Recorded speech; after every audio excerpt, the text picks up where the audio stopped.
말씀의 주제는 이웃 사랑에 대한 말씀입니다. 이것이 주님이 최고의 법이라고 말씀하셨기 때문에 그렇습니다.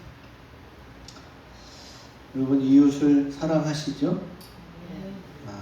다 이웃을 사랑할 줄로 믿습니다. 그런데 이웃을 얼마만큼 사랑하시나요? 예수 믿는다고 하면서 이웃을 미워해요 이렇게 말하시는 분은 없을 거예요. 그런데 주님이 성경에 뭐라고 써 있어요? 원수까지도 사랑하라.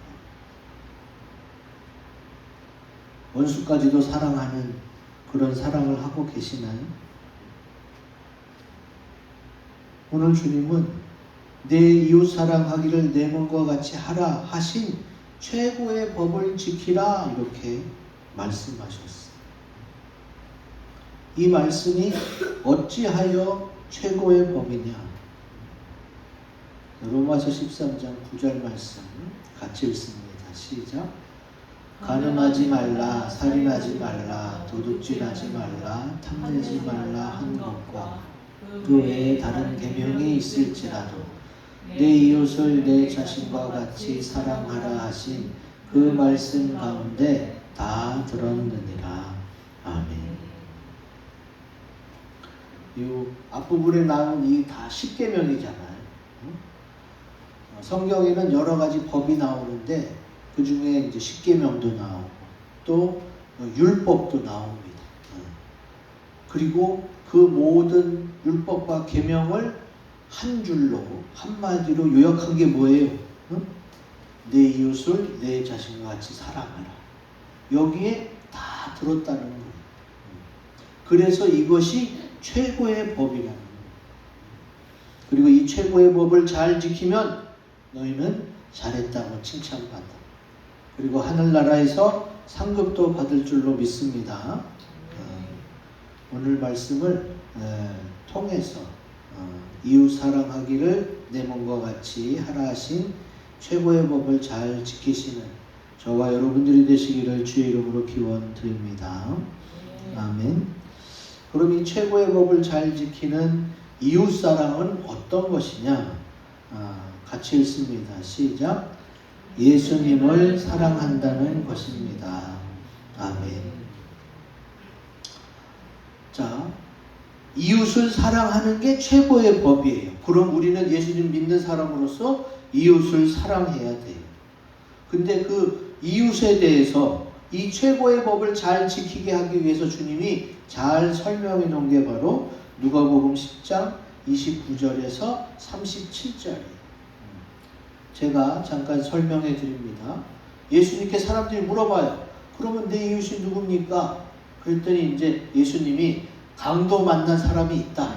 근데 그 강도를 제사장이 가다가 피하여 지나가고 레위인도 피하여 지나가고 사마리아 사람은 그를 불쌍히 여겨서 기름과 포도주를 상처에 붓고 싸매고 자기 짐승에 주마로 데려가서 그를 돌보아 주었다. 이 세 사람 중에 누가 강도 만난 자의 이웃이 되겠느냐? 요 37절은 같이 읽습니다. 시작. 이르되 자비를 베푼 자니이다. 예수께서 이르시되 가서 너도 이와 같이 하라 하시니라. 아멘. 자, 누가 봐도 제사장도 아니고 레위인도 아니에요. 여행하는 중에 그 사람을 돌보아준 이 사마리아 사람, 자비를 베푼 자가 바로 우리의 이웃인 줄로 믿습니다. 성경이 그걸 말하고 있어요. 그냥 옆에만 있으면 이웃이 아니에요. 그 이웃을 사랑해서 자비를 베푼 자가 우리의 이웃인 줄로 믿습니다. 그러면 성경에 자비를 베푸신 분이 누구냐? 이사야 63장 7절 같이 읽습니다. 시작. 내가 여호와께서 우리에게 베푸신 모든 자비와 그의 찬송을 말하며 그의 사랑을 따라 그의 많은 자비를 따라 이스라엘 집에 베푸신 큰 은총을 말하리라. 아멘. 이 자비가 벌써 한 번 나오고 모든 자비 또 그 말은 자비를 따라 큰 은총, 사랑, 이 대부분 히브리어로 헤세드예요. 헤세드. 누가 우리에게 자비를 가장 많이 베풀었느냐? 바로 하나님이신 줄로 믿습니다. 내 주변에 내 이웃 중에 나한테 자비를 많이 베푼 사람도 있지만 하나님과 비교할 수는 없어요. 하나님이 내게 베푸신 그 자비를 측량할 수고 또 다 셀 수도 그렇게 크단 말이에요. 그러니까 성경을 통해서 가장 확실하게 알 수 있는 건 자비를 베푼 자가 바로 우리 이웃인데 그 자비를 가장 크고 많이 계속해서 베푸시는 분은 하나님이요 예수님인 줄로 믿습니다. 그러므로 이웃을 사랑하라. 너의 이웃, 첫 번째 이웃, 참 이웃, 예수님을 사랑하라는 거예요. 우리는 그냥 이웃 그러면 내 옆 사람, 옆집 사람, 앞집, 뒷집 사람 이렇게 생각하는데 성경에서 이웃을 사랑할 때의 그 첫 번째 참 이웃은 예수님이신 줄로 믿습니다. 왜냐하면 예수님이 요한복음 5장 39절에 이 성경은 곧 나에 대하여 증거하는 것이다 이렇게 말씀하셨거든요. 그러니까 여러분이 성경 어느 곳을 보고 어떤 사건과 일화를 대할 듯 여기서 예수님을 찾아내야 돼요. 예수님이 나한테 이렇게 말씀하시는구나. 여기서 이분이 예수님이고 이분이 바로 나구나. 이런 대입을 할 줄 알아야 돼요. 그리고 그 중심에 예수님이 있다는 것을 잊지 말아야 돼요. 또 혹자는 이렇게 얘기하면 알겠는데 누가복음 10장에 여기서 나오는 게 바로 이제 이 사마리아 사람이잖아요. 사마리아 사람. 이 사마리아 사람 자비를 베푼 자 사마리아 사람이라고 강력하게 주장하는 분도 있어요. 그런 분을 위해서 또 성경은 뭘 써놨느냐? 예수님을 사마리아 사람이라고 표현한 부분도 있어요. 자, 요한복음 8장 48절 같이 읽습니다. 시작. 유대인들이 대답하여 이르되 우리가 너를 사마리아 사람이라 또는 귀신이 들렸다 하는 말이 옳지 아니하냐 이렇게 말해요. 유대인들이 예수님한테 한 말이거든요. 유대인들이 예수님을 사마리아 사람이라고 귀신이 들렸다. 이거는 약간 비하하는 말이죠. 놀리는 말인데 하나님은 이것을 성경에 왜 기록해놨을까? 바로 사마리아 사람이 이웃이라고 하는 그 주장이 예수님이다 라는 것을 뒷받침하기 위해서 주님께서 이 말씀을 여기다 써놓은 것으로 믿습니다. 성경은 읽으면 읽을수록 막 새로운 것이 엄청난 것이 막 쏟아져 나와요. 여러분도 오늘 이런 설교를 처음 들었는지도 몰라요. 저도 말씀을 보다가 머리를 치면서 이것 때문에 주님이 이웃사랑을 그렇게 강조하셨구나 라는 것을 깨닫게 됐어요. 여기서 또 하나 짚고 넘어가야 될 것. 우리한테 첫 번째 이웃은 반드시 내게 이웃으로서 천국과 영생을 자비를 베푸신 예수님이신 줄 믿는데, 근데 요 한 말씀, 내 이웃을 내 몸과 같이 사랑하라 한 이게 최고의 법이다 그러면은 요거 전에 하신 말씀이 또 있거든요. 성경을 아시는 분은 그것과 또 충돌해요. 응? 어떤 부분이냐? 바로 마태복음 22장에 있는 말씀입니다. 37절부터 같이 읽습니다. 시작.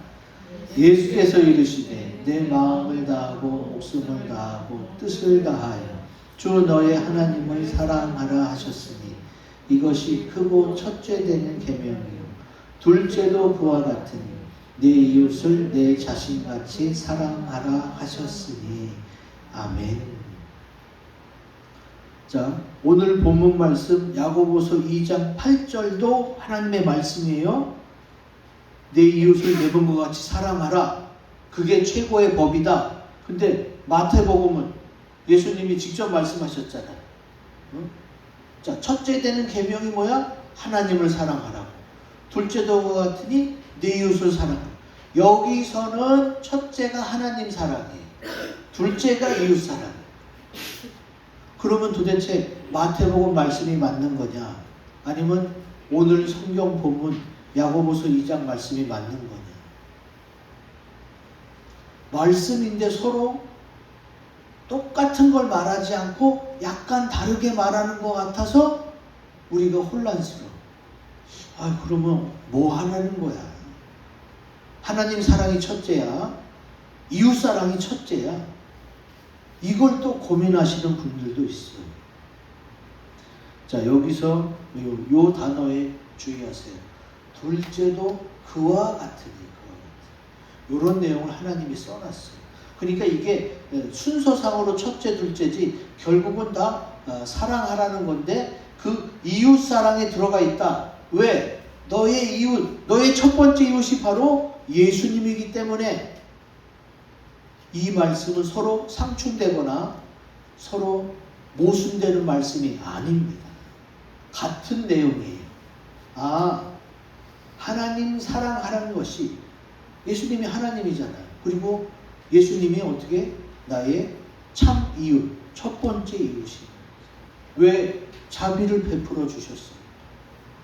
누구보다도 나를 사랑해서 날 위해서 십자가에 피 흘리시고 다시 부활하셨고 또 나를 데리러 다시 오셨어요. 내게 가장 많은 자비를 베푸신 분이 그 예수님이기 때문에 내가 이웃을 사랑한다 할 때의 첫 번째 이웃은 예수님인 줄로 믿습니다. 결국 성경은 이렇게 봐도 저렇게 봐도 다 예수님 이야기예요. 그러면 뭐 다 똑같은데 읽어서 뭐하냐? 아니죠.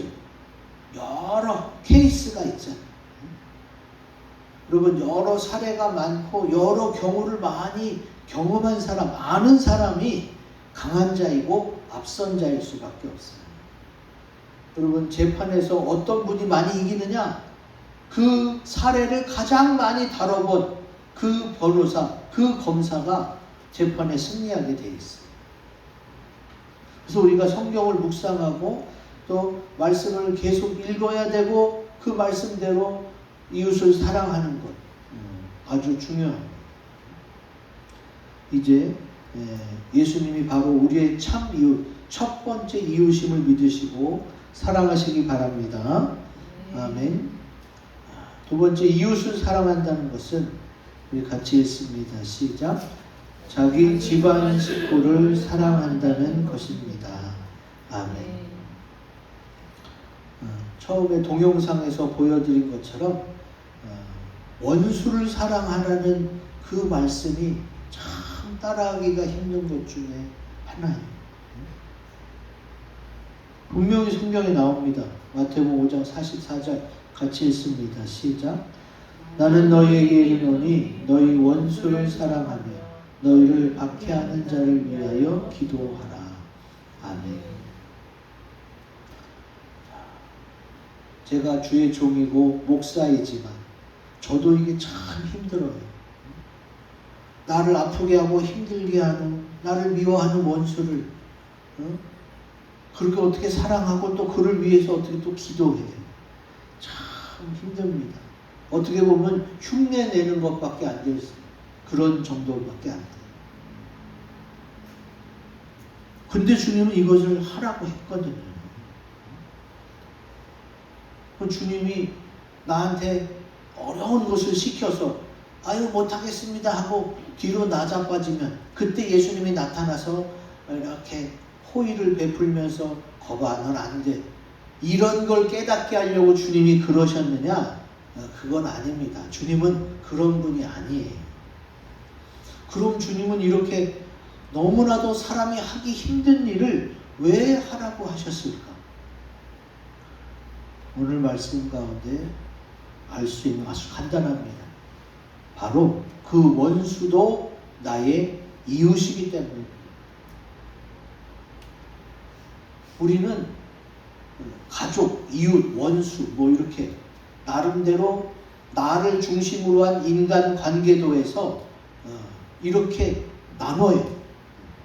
근데 주님은 그러지 않아요. 주님은 왜 그러지 않느냐? 나를 사랑해서거든. 나를 사랑해서. 여러분 생각해 보세요. 너 계속 말 안 들어? 나를 힘들게 해? 너 점점 멀어져. 그러다가 원수가 돼.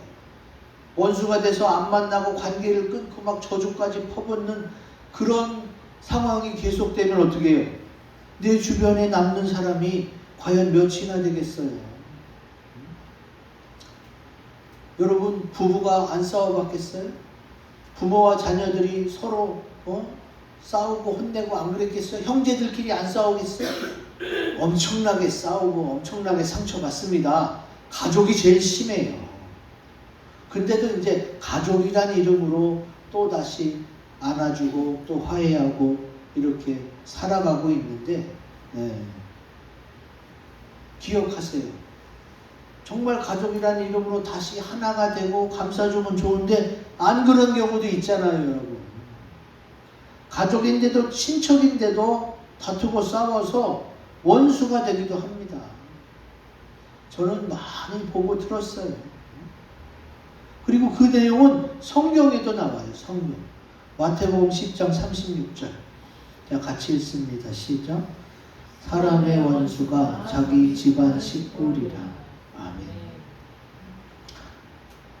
여러분, 자기 집안 식구가 원수라고까지 성경은 굳이 이걸 왜 써놨을까?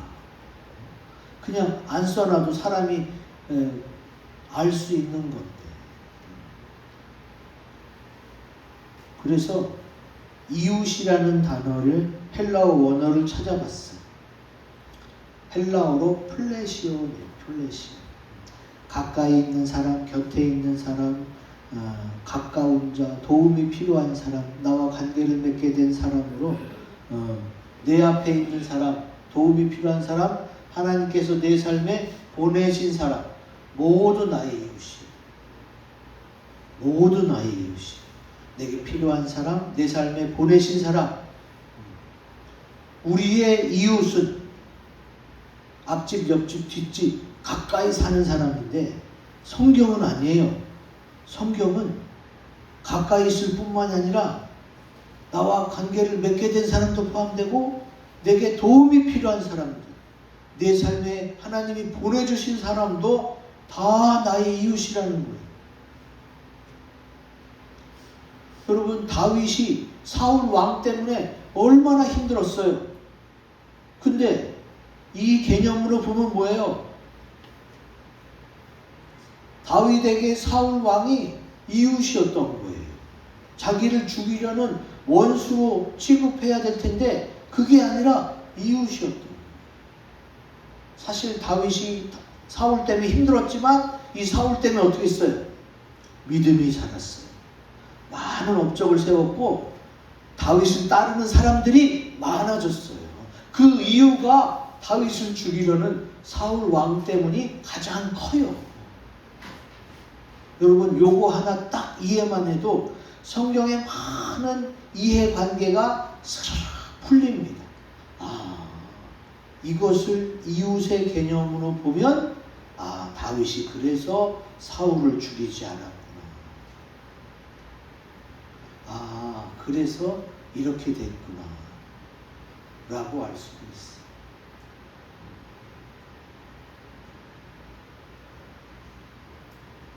이웃이 이렇게 도움이 필요한 사람, 나랑 관계를 맺게 된 사람, 하나님께서 내 삶에 보내신 사람이라는 이 개념으로 이웃을 보게 되면 어떻게 돼요?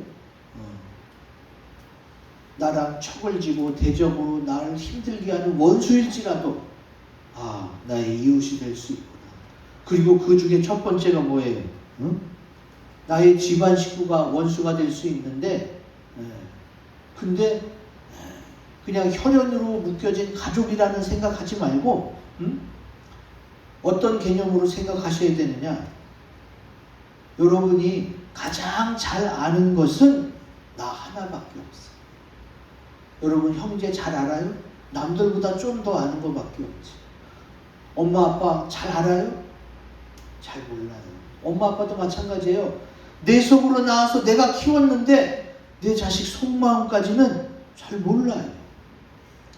부부 일심동체 결혼해서 같이 살 맞대고 한 몇십 년을 같이 살아. 속마음은 알아요? 몰라요.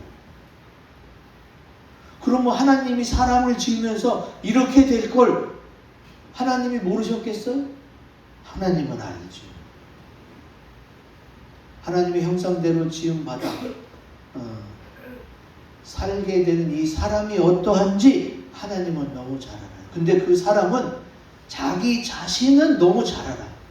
근데 부모일지라도 배우자일지라도 내 배 아파 낳은 내 자녀일지라도 그 속마음까지는 몰라요. 내가 잘 아는 거는 나밖에 없어. 자, 그럼 어떻게 해요? 내가 잘 아는 나 말고 다른 사람은 이웃이라고 보시면 돼요. 내 도움이 필요한 사람, 하나님께서 내 삶에 보내신 사람, 나와 관계 맺게 된 사람, 가족이라는 이름의 이웃인 거죠. 가족이 가장 가까운 나의 이웃으로 볼 수 있어요. 이렇게 보시면 어떻게 해요? 하나님 말씀이 다 이해가 가. 그래서 그래요. 많은 유교 사상을 가진 한국 사람들은 주로 성경의 어떤 부분이 충돌이 돼요?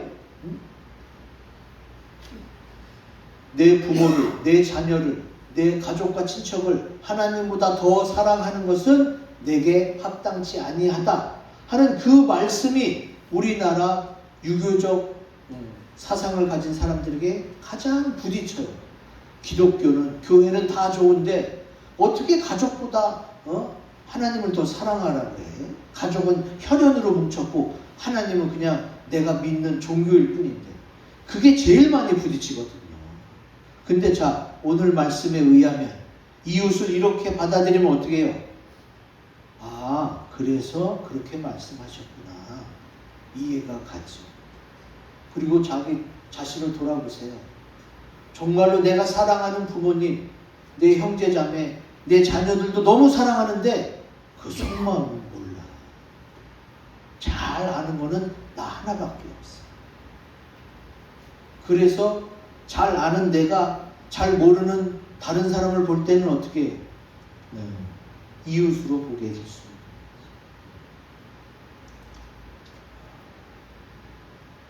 하나님은 왜 이렇게 하셨을까? 하나님은 너의 가족, 혈연, 네 피부치가 원수도 될 수 있다. 너를 아프게 하고 내 마음에 상처를 주는 일이 사실은 집안 식구, 가족이 나한테 제일 많은 상처를 주고 아픔을 줘요. 그런데 네가 알지 못하는 어떤 부분이 분명히 있을 거라는 그런 마음으로, 사랑으로 어떻게 받아들이라는 거예요. 그래서 주님이 이웃을 사랑하는 이 한 말씀에 다 들었다는 표현, 거기에 첫 번째는 예수님이 이웃이고 두 번째는 뭐예요? 우리 집안 식구도, 내 가족도 이웃이구나. 그래서 사랑해야 되는구나.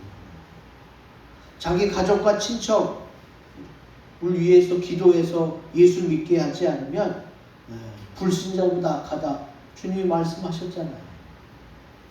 그러니까 나의 참 이웃, 첫 번째 이웃 예수님, 두 번째 나의 가족, 집안 식구, 내 이웃이구나 라고 생각하면 어떻게 해요? 내 이웃을 내 몸과 같이 사랑하라 하는 그 말씀이 맞는 거예요. 주님이 그것 때문에 이렇게 말씀하셨구나. 누가복음 6장 35절 같이 읽습니다. 시작. 오직 너희는 원수를 사랑하고 선대하며 아무것도 바라지 말고 구워주라. 그리하면 너희 상이 클 것이요 또 지극히 높으신 이의 아들이 되리니. 아멘. 뒷부분은 길어서 생략했는데, 자, 여기 이 원수에다가 가족이라는 단어를 집어넣어 보세요. 그럼 훨씬 부드럽게 잘 될 수 있어요. 오직 너희는 가족을 사랑하고 선대하며 아무것도 바라지 말고 꾸어주라. 그리하면 너희 상이 클 것이요 또 지극히 높으신 네 아들이 되리니. 가족을 집어넣으니까 아주 할 수 있겠죠. 아주 쉬워지잖아. 그러니까 가족이랑 원수를 구분해서 생각하지 말라고. 가족도 원수도 다 이웃이라는 단어 안에 포함되어 있는. 이제 이 말씀을 들은 우리는 어떻게 해요? 원수를 사랑할 수 있게. 왜? 예수님이 가장 큰 이웃이기도 하고 그 예수님이 원수를 사랑했잖아요. 그리고 나도 예수님처럼 그리스도인이 돼서 사랑할 수 있게 됩니다.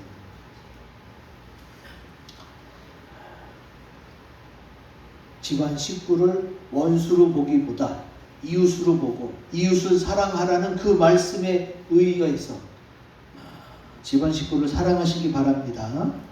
아멘. 자, 마지막 이웃을 사랑한다는 것 같이 읽습니다. 시작. 내 주변 사람을 나처럼 사랑하라는 것입니다. 아멘. 오늘 말씀 2장 9절 같이 읽어봅니다. 시작.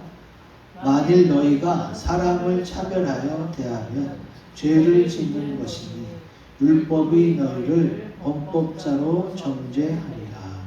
아멘. 자, 오늘 9절 말씀은 더 깊은 내용이에요. 자, 이웃을 사랑해. 이웃을 사랑하는데 그 사랑이 약간 농도가 그 점유율이 다를 수가 있어요. 그것까지 주님이 지금 얘기하는 거예요. 사람이 느낄 정도로 차이가 나면 어떻게? 차별하는 거다. 그리고 차별하는 것은 죄를 짓는 것이다 라는 거예요. 여러분, 나는 분명히 차별 없이 대했어. 근데 상대방이 이 사람하고 나랑 차별했다고 느낄 수도 있어요. 그렇게 느끼게 되면 어떻게 해요? 그러면 그게 죄를 짓는 거예요. 그리고 이런 경우까지도 다 생각해서 사전에 예방해야 돼요. 자, 우리 이제 예배 끝나고 막 밥 먹잖아요. 밥 먹어서 막 우리 성도들이 섬기느라고 식탁에다 갖다 막 이렇게 음식을 갖다 놔줘. 근데 어떤 분이 이 사람 앞에는 이렇게 그릇을 정확하게 앞에다 잘 놨는데 왜 나는 이렇게 멀리다 갖다 놨어요? 그 사람이 일부러 그렇게 있냐고. 일부러 그런 것도 아니고 이렇게 놓다 보니까 그런 건데 이 사람이 나를 차별하네. 정말 아무것도 아닌데 그 사람이 느끼면 어떻게 돼? 나는 정말 그게 아닌데 억울할 수가 있잖아. 이거는 너무 흔한 얘기이기도 하지만 여러분, 사랑에 농도가 있습니다. 여러분도 다 아시잖아요. 내 주변에 사랑하는 사람이 많이 있는데 이 사람은 정말 100만큼 사랑해. 이 사람은 90, 이 사람은 80, 이 사람은 20, 30. 사랑에도 정도가 다 다르단 말이에요. 근데 그 정도가 다른 것을 그 사람들이 눈치채게 하면 안 된다는 거예요. 그게 뭐예요? 그게 차별이라는 거예요. 그러면 그거 어쩔 수 없이 내 마음으로 나가는 거를 그걸 어떻게 다 감추겠어? 완벽히 감추기는 어렵죠. 우리 마음에 각 사람에 대한 애정이 다 똑같을 수는 없잖아요. 다 다르기 때문에 어떻게 해요? 차별 없이 대하려면 어떻게 해야 되느냐? 한 가지 방법밖에 없습니다. 예수님이 우리의 머리가 되고 그 사람과 내가 예수님의 한 지체로서, 자, 분명히 여기 오른팔이고 이건 왼팔이에요. 근데 머리에 따라서 움직이자는 거잖아요. 그러니까 예수님이 머리, 내가 섬기는 상대방과 나는 예수님의 한 지체, 이렇게 생각하고 말하고 행동하면 어떻게 돼요? 그러면은 절대 차별로 받아들여지지 않는다는 얘기예요. 에베소서에도 이런 말씀을 했습니다. 4장 25절 시작. 그런즉 거짓을 버리고 각각 그 이웃과 더불어 참된 것을 말하라. 이는 우리가 서로 지체가 됩니다. 아멘. 여기 나오죠? 이웃과 더불어 참된 것. 이 참된 게 뭐겠어요? 예수님을 통한 거예요. 예수님이 참 이웃이니까. 이는 우리가 서로 지체, 예수님의 지체가 되니까 어떻게 해요? 이제 참된 것을 말할 수 있고, 참된 것을 말하다 보면 차별이 없어지는 거예요. 예수 안에서만 가능합니다. 이게 세상에서는 인간적인 노력으로는 이게 불가능해요. 근데 예수 안에서는 이게 가능해요. 아니, 어떻게 가능하지? 여러분, 부부도 서로 생각이 달라요. 일심동체라고 하는 부부도 생각이 다른데 상대방은 나는 분명히 다른 몸, 다른 생각을 가지고 있어요. 그런데 다른 몸과 다른 생각을 가지고 있는 이 둘이 하나가 되려면 어떻게 해요? 예수님과 예수님이 내게 바라시는 것을 생각하면 그때부터는 하나가 될 수가 있어요. 이게 참 신기하죠? 참 신기한데 한번 해보세요. 그럼 그렇게 돼요. 내가 생각하는 예수님, 그가 생각하는 예수님이 다를 수도 있을 것 같잖아요. 근데 이상하게 둘이 우리 예수님으로 하나가 되자 그래서 각자 기도하고 예수님을 생각해서 말하고 행동하면 그럼 그 말과 행동이 같아진단 말이에요. 어떻게 그게 가능하냐? 자, 예수님이 우리를 위해서 하신 일이 뭡니까? 나를 위해 그 몸을 찢으시고 십자가에 피 흘려서 어떻게 해요? 나를 대속해 주셨잖아요. 하나님과 인간, 범죄한 인간이 다시 하나가 될 수 있도록 예수님이 하신 일이 바로 그 일이에요. 십자가로 하나님과 나를 하나 되게 하셨어. 그래서 주님의 은혜로 한 마음과 한 행동이 나올 수가 있습니다. 로마서 이 말씀이 나옵니다. 로마서 15장 6절 같이 읽습니다. 시작. 한 마음과 한 입으로 하나님 곧 우리 주 예수 그리스도의 아버지께 영광을 돌리게 하려 하노라. 아멘. 여기 이제 하나님께 영광 돌릴 때 왜 주 예수 그리스도의 아버지께라는 단어를 썼느냐? 요게 키이기 때문에 그래요. 예수 그리스도가 키예요. 예수 그리스도로 말미암아 한 마음과 한 입이 된단 말이에요. 그래서 주님이 이 말씀을 여기다가 써놓은 거예요. 정말 못 믿으시겠으면은 한번 해보세요. 예수님을 중심으로 부부가 한번 해보든가, 형제 자매가 해보든가, 친구들끼리도 한번 해보든가, 그러면 그게 돼요. 예수님이 그렇게 하나 되게 하신, 연합하게 하신 분이 바로 예수님이기 때문에 그게 가능합니다. 한번 해보시고, 그게 가능하니까 어떤 말씀을 하실 수 있는 거예요? 내 이웃을 내 몸과 같이 사랑하라 라고 말씀하신 거예요. 그게 가능하니까. 만약에 불가능하다면 예수님이 우리한테 무리한 요구를 하지 않으셨겠죠. 예수님께서 죄로 멀어진 하나님과 인간 사이를 어떻게 해요? 하나님은 거룩하신데 인간의 불순종으로 죄로 하나님과 멀어졌잖아요. 에덴 동산에서 하나님과 아담 하와는 같이 살았었어요. 그러다가 죄 때문에 멀어졌어요. 근데 예수님의 십자가 보혈로 다시 하나가 되게 하셨단 말이에요. 그 말씀이 성경에 여러 번 반복되고 강조하고 있습니다. 그럼 예수님이 하나 되게 하신 거예요. 그 하나 되게 하신 예수님을 머리로 삼고 우리가 서로 각각의 지체로서 예수님을 생각해서 기도하고 말하고 행동하면 어떻게 된다? 우리는 내 이웃을 내 몸처럼 사랑할 수 있게 된다는 얘기입니다. 이게 성경에 나와 있는 이야기입니다. 제가 가급적 쉽게 설명하려고 노력을 했지만 그게 잘 됐는지는 모르겠어요. 근데 분명한 것은 뭐냐? 예수님은 하나님과 사람들, 우리를 하나 되게 하신 겁니다. 그리고 그분이 뭘 보여줬어?